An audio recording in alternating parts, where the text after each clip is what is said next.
Halo, berjumpa kembali di channel Redaksi Jurnal.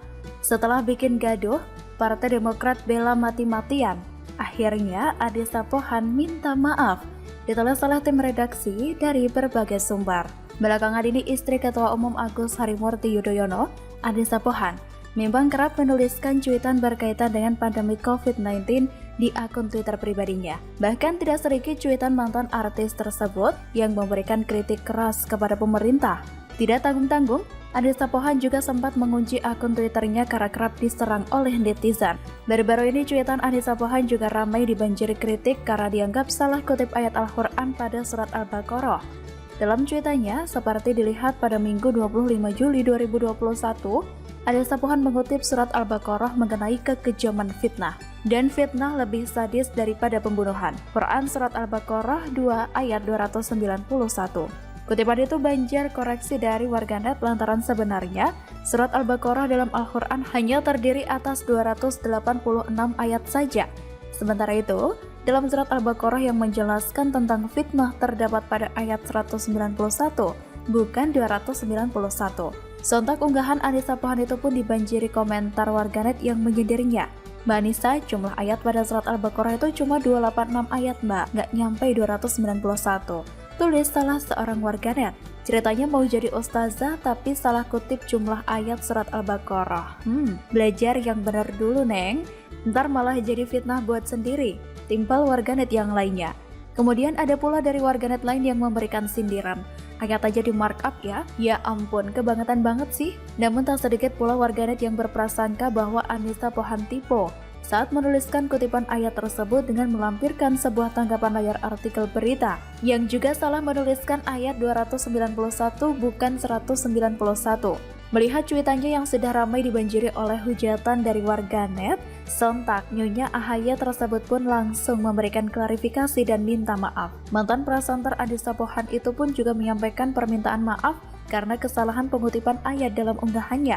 Hal itu disampaikan melalui unggahan di akun media sosial pribadinya pada Senin kemarin 26 Juli 2021. Kemudian, dia kembali membuat unggahan yang sama dengan memperbaiki kesalahan penulisan yang dilakukannya. Dan fitnah lebih kejam daripada pembunuhan. Quran surat Al-Baqarah 2 ayat 191. Ucap Ade Sapohan dikutip dari pikiranrakyat.com dari akun Twitter @adesapohan Selasa 27 Juli 2021. Setelah itu, dia pun menyampaikan permintaan maaf karena adanya kesalahan pengetikan yang sempat dilakukannya. Unggahan sebelumnya pun juga telah dihapus setelah Ade Sapohan mengetahui adanya kesalahan penulisan ayat tersebut. Tidak lupa, Ade Sapohan juga menyampaikan rasa terima kasih kepada warganet yang telah mengingatkannya. Ade Sapohan juga meminta maaf kepada pihak-pihak yang tidak berkenan dengan kesalahan penulisan yang telah dilakukannya. Melalui kolom komentar, warganet pun kembali mengingatkan Ade Sapohan agar lebih berhati-hati dalam membuat unggahan di internet. Ternyata, kembali lagi, Ade Sapohan mendapatkan backingan dari para anggota Partai Demokrat. Tentunya kesalahan Ade tersebut dibela habis-habisan oleh bawahannya. Seperti yang disampaikan oleh Kepala Badan Pembinaan Organisasi, Keanggotaan, dan Kaderisasi DPP Partai Demokrat Herman Kairon, yang menganggap itu adalah kesalahan ketik atau typo, dan itu dinilai wajar.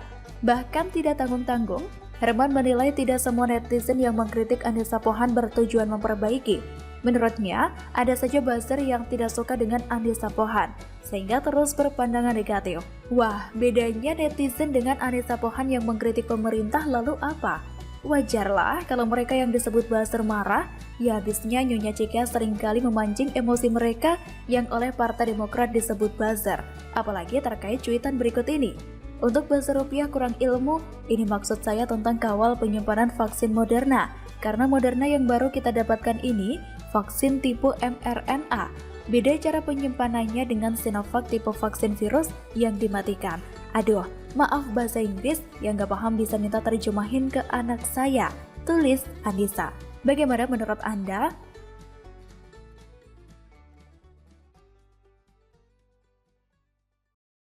Halo, berjumpa kembali di channel Redaksi Jurnal.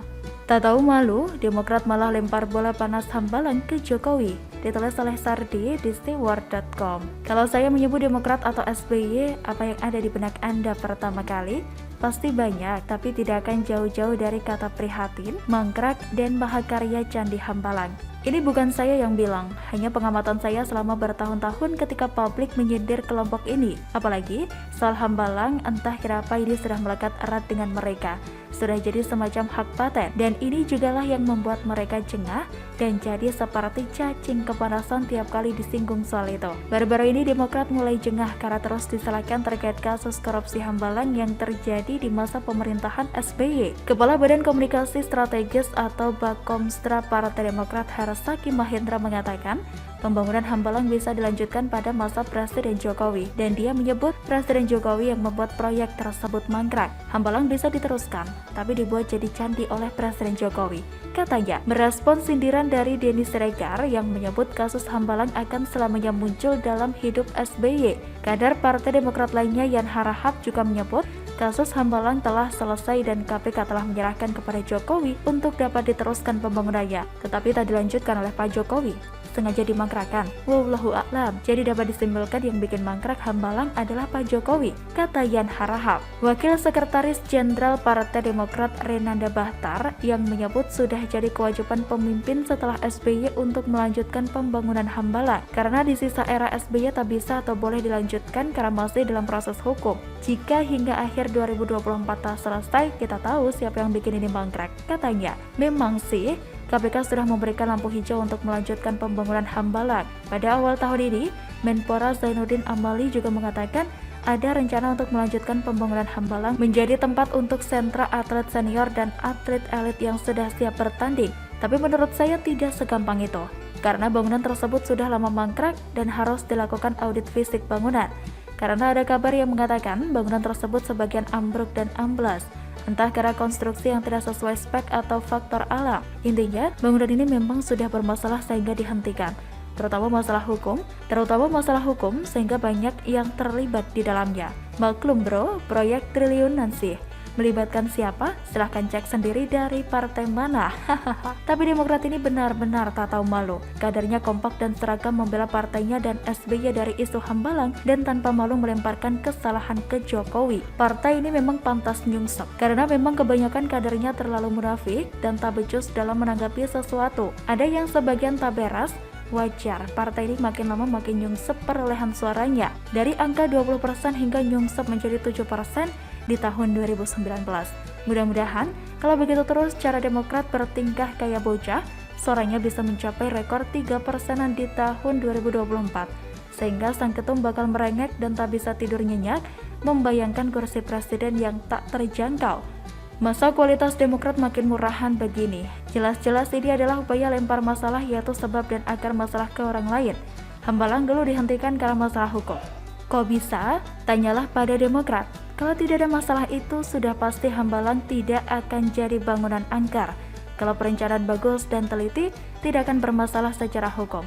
Jadi sumber salah itu jelas ada di era SBY. Lucu ya, ada yang baru-baru ini mengatakan lelahmu adalah lelahku, tapi salahmu bukan salahku. Prat, Jokowi tidak punya kewajiban melanjutkan itu, apalagi katanya butuh audit fisik yang artinya bangunan itu belum tentu layak untuk dilanjutkan. Saya pribadi saja pesimis Hambalang bisa dilanjutkan kalau kelihatan kondisi bangunannya, dan kalaupun dilanjutkan dan diselesaikan, Demokrat yang muka tebal itu pasti akan bangga mengatakan itu adalah mahakarya era SBY. Bangganya pasti menggelikan. Bayangkan, SBY muncul sedetik doang di film aja berisiknya setelah SBY memenangkan Oscar kategori aktor terbaik. Mau salahkan Jokowi ya silahkan, tapi itu tidak akan mengubah takdir dan juga pemikiran publik bahwa Hambalang itu sudah erat dengan era SBY. Bisa menyangkal, tapi keyakinan publik sudah terbentuk. Bagaimana menurut Anda?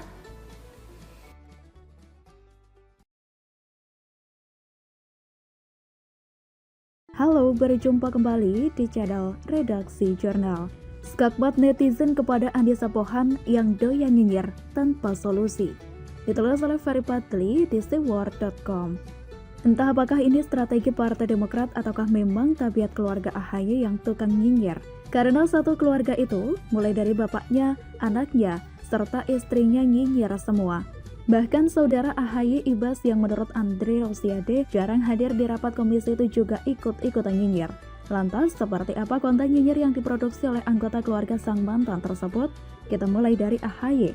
Pertama, ia menyinggung soal turunnya status Indonesia dari upper middle income country menjadi lower middle income country yang menurutnya itu tidak layak terjadi. Kemudian, berujung pada pernyataan pesimis dengan seolah-olah menanyakan, mampukah negara ini menyelamatkan rakyatnya dari COVID-19? Sedangkan Ibas lain lagi, tapi tetap saja pada intinya memberikan kritik yang gak ada solusi, dengan menyebut failed nation atau Indonesia bangsa yang gagal. Padahal saat-saat berduga seperti ini, yang mesti disebarluaskan adalah pesan optimis bahwa kita mampu keluar dari masalah pandemi ini. Bukan malah bikin down orang lagi. Tapi begitulah kura-kura keluarga Yudhoyono. Mentornya saja SBY suka baper. Tentu penyakit baper ini menular kepada anak-anaknya dan anggota keluarganya yang lain. Lantas bagaimana dengan Putri AHY Almira? Seperti apa nyinyirannya kepada pemerintah?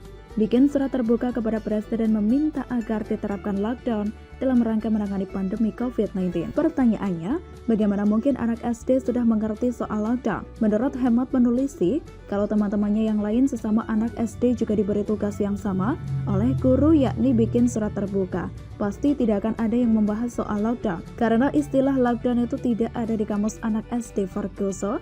Palingan yang dibahas dalam surat mereka itu adalah soal pentingnya belajar, supaya pintar, serta pentingnya disiplin supaya dapat meraih cita-cita. Jadi kesimpulannya, si Almira ini hanya alat politik saja. Siapa yang memperalat? Pembaca si Word pasti sudah tahu. Dan lucunya lagi, ketika orang mengkritik balik soal permintaan lockdown yang tidak masuk akal dilakukan oleh anak SD itu, si ibunya malah naik pitam. Terakhir, si Anissa Pohan. Ia yang nyinyir soal vaksin berbayar, kemudian ia pula yang memaksa pemerintah untuk menjawab pertanyaan dari nyinyirannya tersebut. Padahal menurut Menko Perekonomian Airlangga Hartarto bahwa vaksin berbayar itu atas permintaan masyarakat sendiri, bukan ide dari pemerintah. Termasuk juga warga asing yang bekerja di Indonesia dan mau pulang ke negaranya harus wajib vaksin. Untuk itu mereka diberikan saja vaksin yang berbayar ini. Sedangkan WNI tetap dibebaskan memilih mau gratis atau berbayar. Lagian pula, sebagian warga Indonesia kan bermental kaya, gak mau yang gratisan. Sehingga kalau mereka mau bayar, jangan juga dipaksa untuk ambil yang gratis. Pada intinya gratis dan berbayar itu hanya pilihan saja bagi warga negara plus 62. Tidak pelak, si Anissa ini pun langsung mendapat skakmat bertubi-tubi dari netizen. Mungkin ada benarnya juga peringatan, sebaiknya anak tidak dibesarkan dari uang hasil korupsi. Kayak gini kok pengen jadi ibu negara, suka menghina rakyat sendiri. Cuit pemilik akun Twitter @lin_aprilia. Memang betul sih, bapaknya Aulia Pohan kan koruptor. Sebelumnya pada tahun 1999 lalu, Besan SBY itu diangkat menjadi Deputi Gubernur Bank Indonesia. Pada 2009 ia dihukum 4 tahun 6 bulan karena perkara korupsi. Dan pada tahun 2010 ia diperiksa oleh Pansus Bank Senturi. Jadi daripada sok-sokan jadi Social Justice Warrior atau SJW, mending Anissa menasihati saja dulu bapaknya supaya jangan korupsi lagi. Dan caranya pun cukup gampang, perlihatkan saja video iklan Partai Demokrat yang katakan tidak pada korupsi itu. Selanjutnya, ada juga pernyataan pedas dari netizen pemilik akun Twitter @jagubnyinyir2. Anissa Bahar yang peduli COVID, Anissa Pohan sibuk nyinyirin COVID-19. Kok jadi ada Anissa Bahar yang dibahas? Karena ia melakukan tindakan nyata, si penyanyi dangdut yang terkenal dengan goyang patah-patah itu melelang rumahnya seharga 4 miliar rupiah demi untuk membantu meringankan beban pasien COVID-19. Padahal suami Anissa itu mau jadi presiden loh, entah kenapa kelakuannya jadi kayak gitu. Karena jelas, ulah nyonya AHY tersebut secara tidak langsung telah menggali kuburan untuk karir politik suaminya dan Partai Demokrat sendiri. Nyinyirannya yang tanpa solusi itu telah membuat orang khususnya pendukung Jokowi benci atau antipati kepada AHY. Padahal suara pendukung Jokowi itu terbanyak se-Indonesia, yakni lebih dari 85 juta. Kenapa Anissa gak berusaha menarik simpati mereka saja, daripada tampil seperti aktivis LSM tersebut? Namun, lagi-lagi ini pertanda kalau Partai Demokrat memang akan menjadi partai gurem pada waktunya.